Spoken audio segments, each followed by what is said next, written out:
November 1st marked the end of the American Recovery and Reinvestment Act that was passed in 2009 to temporarily expand the SNAP or food stamp program in the United States following the economic recession.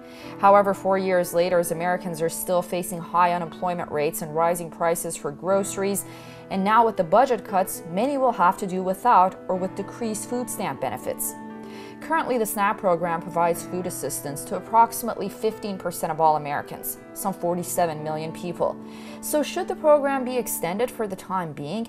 How are those in need taking the news? Money that you're supposed to get, and then they tell you switch up on everything, and it's not getting in. Your rent is going up and you don't have this. I mean, the president is trying, but everybody got to give each person a chance to do. And don't tell us to drop what we got and just go to something new, because it's not really helping. It shouldn't be such a burden, you understand? Because it's about we. It's about we as a whole, as a people, you know what I'm saying? It ain't just about being selfish individuals, you understand? A lot of our children live in the housing projects right here across the street from the school. And I can imagine that if they're having less food stamps, they're not getting as good a nutrition. And I know they do come into the school, and I know the kids really do eat the breakfast, they eat the lunch, because it's a wholesome meal, and some of them just don't get it at home. SNAP offers nutrition assistance to millions of eligible low-income individuals and families in the United States. It's the largest food aid program in the U.S. and is managed by the Department of Agriculture. Eligibility and amount of aid received is determined by a household's size, income, and expenses. Reports from the U.S. Census Bureau and USDA's Food and Nutrition Service shows that the SNAP benefits, if counted as income, would have lifted nearly 4 million people in the United States above the poverty line in 2012. Each month, SNAP food stamp benefits are directly deposited into the household's EBT, or electronic benefits transfer card, and can be spent on food. According to the USDA, in fiscal year 2012, 82% of benefits were redeemed at supermarkets or superstores. Supposedly, for the one household person, they took $11 for each person that's under one person, and the people just come to the store complaining, because I work in the bodega there. Yeah, so they just come to the store complaining about it and all that. Jan Popendick is a professor emerita of sociology at Hunter College, City University of New York, and director of public policy at the New York City Food Policy Center at Hunter College. Her primary concerns, both as a scholar and as an activist, are poverty, hunger, and food assistance in the United States. She is the author of Sweet Charity, Emergency Food, and the End of Entitlement, among other books. Jan is recipient of a 2011 James Beard Foundation Leadership Award. Historically, for much of the 20th century, there was modest federal support for dependent children and their caregivers. It was a program that was called Aid to Families with Dependent Children. And in the welfare reform of the mid-90s, it was drastically overhauled and converted to state block grants. And one of the problems with block grants is that they don't respond to changes in economic conditions. So the state block grant is a fixed amount, and it doesn't grow when the recession makes a lot more people eligible. So states are left with either rationing what they have by reducing benefit levels, or not letting new people into the program even though they become eligible. So part of the great expansion of SNAP in this particular recession is because other income sources didn't expand the way they might have prior to 1996. So they, in a sense, SNAP and welfare for families with children, are two halves of a whole, and if welfare is removed, that leaves SNAP. But it's also interestingly the case that that now that they don't have welfare to kick around anymore, as Richard Nixon might have said, they're picking on SNAP. I mean, are deficit hawks, fiscal conservatives who see an expansion of a program not as a valued safety net response to a tattered economy. I mean, I think we should be very grateful that SNAP performed as well as it did, that it expanded in response to the cutback in employment. Mark Dunley is Executive Director of Hunger Action Network of New York State, for which he has worked since 1985 as the first staff person. A community organizer and longtime anti-poverty, food justice, and peace advocate, Mark is co-convener of the New York City Food and Farm Bill Group, and for the last 12 years has helped coordinate the Faith and Hunger Network with Bread for the World. We represent all the food pantries and soup kitchens in New York State, which are about 3,000 of them. We don't know how many food pantries and soup kitchens there were back in 1981 when we started. We do know in New York City there were only less than 30, and now there's about 1,300. So that's a tremendous increase, and it was because of the Reagan budget cuts, which dramatically slashed funding for affordable housing programs and for food stamps. And suddenly a lot of people were knocking at the doors of a church or a synagogue or the community center saying, my family is hungry, can you give me a bag of food or something to help over? And so these programs started around 82, 83. We assumed they'd be a temporary fix, and yet here we are 31 years later, more of them feeding more people than ever before. In July 2013, about 1 in 7 people in the U.S. received SNAP and/or were unemployed or underemployed. Another reason for the increase has been state-level changes that allowed more people to apply for the program. For example, in 2008, Congress allowed states to relax their standards. One result was to allow jobless adults to enter the program if they lived in a high unemployment area. The combination of the recession, the relaxed eligibility requirements, and greater benefits have greatly increased spending for the SNAP program. And although the Congressional Budget Office expects the number of food stamp recipients to decline by 14 million in the next 10 years as the economy improves, Congress has been determined to make policy changes to cut back SNAP. Popendick says SNAP not only helps those in need, but helps create jobs and stimulates the economy. That consumer demand is what keeps our economy going. Aggregate demand is the kind of crucial factor in an economy like ours, and SNAP has helped to provide that. So not only should SNAP households be glad that SNAP wasn't block granted back in the mid-90s when there was a discussion of trying to do to SNAP what they were doing to welfare. So not only should recipients be glad, but so should the truckers and the warehouse workers and the retail grocers and the manufacturers of the food products that people buy. It's really, I mean, it's a major stimulus to the economy to have SNAP functioning well, and the benefits that have just ended were in fact specifically a part of the stimulus. Demographically, about 43% of SNAP participants are white, 33% are African American, 19% Hispanic, 2% are Asian, and 2% are Native American. In 2007, 26.3 million Americans were on SNAP, but this number has jumped to 47 million over the years, largely because of the recession. And so there was an increase, a little over 13% for the average benefit that started in 2008, late in 2008. And the original plan was that increase, that benefit boost, would gradually be overtaken by inflation. So they set aside enough money to make it, they expected it to taper off in 2018. And so no one was going to experience a sharp decline in their SNAP benefit. It was just going to not grow as prices rose and would be overtaken by inflation.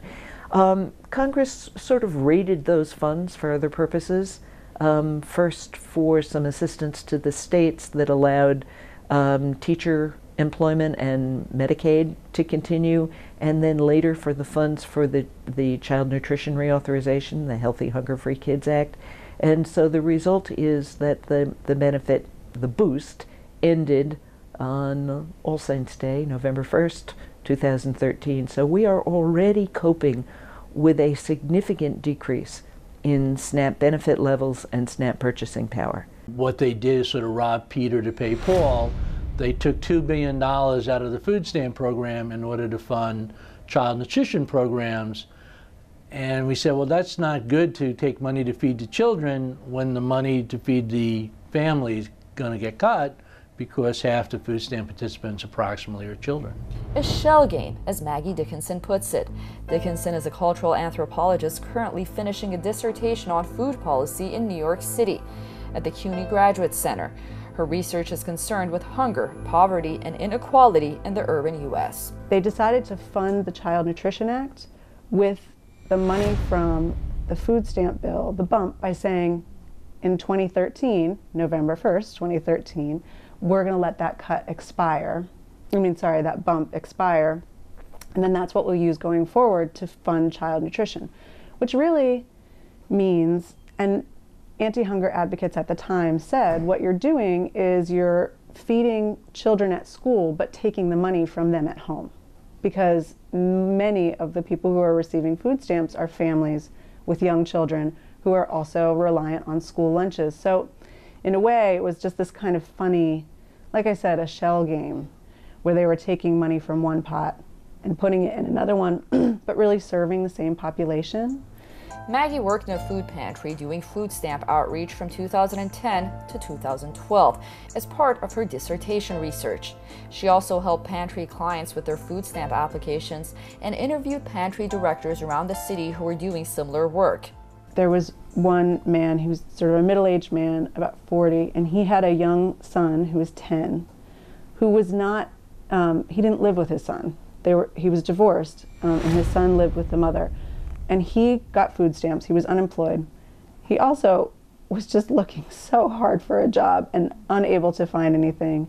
You know, sort of low skill. He'd been a mover. And he described he would use most of his food stamp benefits to buy food for his son, for his non-custodial son. And he would walk from the area where the food pantry was in Greenpoint in Brooklyn, which is sort of North Brooklyn, and he would walk to downtown Brooklyn to a Pathmark that's there because the prices were cheaper. That's about a 45-minute walk. So he would walk 45 minutes to the grocery store and then walk another 20 minutes to take the food to his son's house and then walk an hour back. And I asked him, I was like, why don't you take the train? We live in New York, why are you taking the train? And he explained very clearly, he said, well, that's $5. If I spend that $5 on the train, then that's 2 meals that I won't be able to eat this month, and at the end of the month, I'll starve. SNAP costs an average $80 billion per year. The automatic cut to SNAP on November 1st trimmed about $5 billion from federal food stamp spending over the coming year. Every state will be affected, and for some states like Georgia, Louisiana, New Mexico, Oregon, and Washington, in which almost a quarter of its residents rely on food assistance, these cuts will have a severe impact. California, for instance, will see a $457 million drop in spending, and Texas will lose $411 million in funds. For families, this means a significant decrease in money every month for groceries. The maximum monthly benefit for a family of 4 will drop $36 from $668 per month. The maximum monthly benefit for an individual will drop $11 from $200 to $189 per month. Keyword being maximum. That means those numbers may be lower under certain circumstances. The amount that the government calculates that a household ought to be devoting to food purchase, and that's 30% of their income after certain deductions. So you go into the SNAP office and you have the documentation of your income, and you're allowed to take certain deductions. There's a standard deduction, and if you're employed and you have work-related expenses, you can deduct some of those, and if your shelter costs are very high, you can deduct some of that. So you take some deductions, and you're left with an amount that is your income after deductions, and the government assumes that you should spend 30% of that on food. So they take the value of the thrifty food plan for your household size, and they reduce it by 30% of your income, the income that's left after deductions. And so the size of your SNAP benefit is the difference between the thrifty food plan and the amount that the government imagines that you can spend for food. And that's one reason that people's SNAP benefits routinely run out before the end of the week, the end of the month, is because the government assumes that poor people can spend 30% of their income on food, whereas the rest of us are spending about 11% of our income on food. So it's a very unrealistic assumption. In a 30-month day, the cut is equivalent to about 16 meals a month for a family of 3. Or instead of having 3 meals a day, you have 2 meals a day. Also, you try to see if there is a food pantry or a soup kitchen that can help you out. But frankly, our programs are Band-Aids. We don't have enough to meet the need. 6 out of 10 leading causes of death in the United States are linked to malnutrition. And so when people are going hungry, their health risks, go up. Food bank organizers say that these cuts will be detrimental, especially for families who are already struggling to make do with the SNAP benefits, and for those with children, elderly, and disabled individuals. Many food banks are preparing for the worst and encouraging individuals to donate to their local food banks. Last year around this time, I visited the New York City Rescue Mission and talked to Director Joe Little. He told me that while the majority of their guests don't receive any assistance, many simply run out of food in the middle of the month and are forced to seek help. About 2 in the afternoon to about 3 in the afternoon, and anyone and his brother and his sister can come for a food pantry. They can come once a week, but we have it Monday to Friday, and this is a bag of groceries to supplement. This is primarily for the working poor, and these are folks that have a place to stay, but they need to supplement their food income, and we have a bag of groceries for them to supplement their weekly food intake. So it's not your typical homeless person, it's more a little bit further up the socioeconomic ladder. Some pantries can give out turkeys, many will give out a chicken, and in late November, and families are hoping to be on the list to get that component. Thanksgiving is very late this year, and at the end of the month is when people's SNAP benefits run out. Typically, people run out somewhere between the 2nd and 3rd week. So it's going to be a meager Thanksgiving for a lot of families in the United States, and aggravated by this cut that has already taken place. Meanwhile, the House and Senate conferees on the Farm Bill are meeting, and they are trying to reconcile the difference between the Senate bill, which proposes to cut $4.2 billion over 10 years. Everybody is cut. I told you they did it as of the 1st. There's some people who just started getting public assistance, and they cut their cases and everything. So everybody is affected by it.